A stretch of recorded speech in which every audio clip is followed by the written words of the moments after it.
পাপী পাপী অধর্মী পাপ করবে। এবার তোমার পাল্লা হারামি। এটা স্বপ্ন ছিল। না না, আজকের পর আর কোনো পাপ করবো না। যদি নরকে যাই তো যা করব ভালো কাজ করব। হ্যাঁ ভাইয়া কিছু দাও, 4 দিন ধরে কিছু খাইনি, কিছু দিয়ে দাও। আরে যা শালা ভিখারি, না জানি কোথায় কোথায় থেকে চলে আসে। আরে ভাই তুমি ঠিক আছো তো? হ্যাঁ ভাইয়া কিছু খাওয়ার জন্য দাও। দাঁড়াও দিতাছি, এই নাও। ধন্যবাদ ভাইয়া, কোনো সমস্যা নাই। ভাইয়া আমাকে বাঁচিয়ে নাও, কিছু লোক আমার পিছনে পড়ে আছে, তারা আমাকে মেরে ফেলবে। বাঁচিয়ে নাও ভাইয়া, তুমি ওখানে লুকিয়ে পড়ো। ভাই একটা ছেলেকে তুমি এখান দিয়ে পালাতে দেখেছো? না তো। চলো ঠিক আছে, ধন্যবাদ ভাইয়া, কোনো সমস্যা নেই। আমি তো অনেক ভালো কাজ করে ফেলেছি, এবার মরার পর সিধা স্বর্গে যাব। চিত্রগুপ্ত এই মানুষকে নরকে নিয়ে যাও, এই পৃথিবীতে থেকে অনেক পাপ করেছে। জি মহারাজ। দাঁড়ান মহারাজ, আমি সারা জীবন ভালো কাজ করেছি, ভিখারিকে টাকা দিয়েছি, গরিবদের সাহায্য করেছি।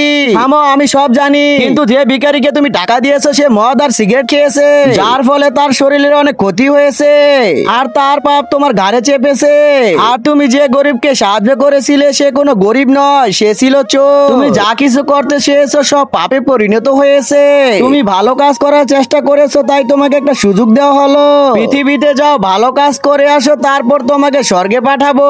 চিত্রগুপ্ত নিয়ে যাও। ঠিক আছে, কিন্তু তার আগে তুমি কি টাকাকে বেশি ভালোবাসো নাকি মা বাবাকে? যদি আমার মতো মা বাবা হয়ে থাকে তাহলে ভিডিওটি একটি লাইক করে চ্যানেলটি অবশ্যই সাবস্ক্রাইব করবা। আর লাইক সাবস্ক্রাইব না করলে আমি বুঝে নেবো তুমি মা বাবাকে একটু ভালোবাসো না।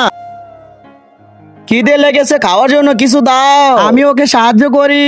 আমি যদি ওকে টাকা দেই, সে যদি মদ খায় আবার আমার পাপ হবে, অন্য কিছু করতে হবে। চিত্রগুপ্ত আমি এখনই আসতেছি। কোথায় গিয়েছিলে?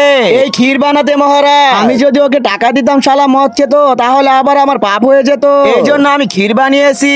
এবার করবো ভালো কাজ, খেয়ে নাও। ধন্যবাদ ভাই। মহারাজ করেছি ভালো কাজ। সাব্বাস, এবার তো স্বর্গেই যাবে। তুমি এত বাজে ক্ষীর বানিয়েছো, বেচারা রক্তক্ষরণ হয়ে মারা গেছে। চলো শালা নরকে। যদি ভালো কাজ করি খারাপ হয়ে যায়।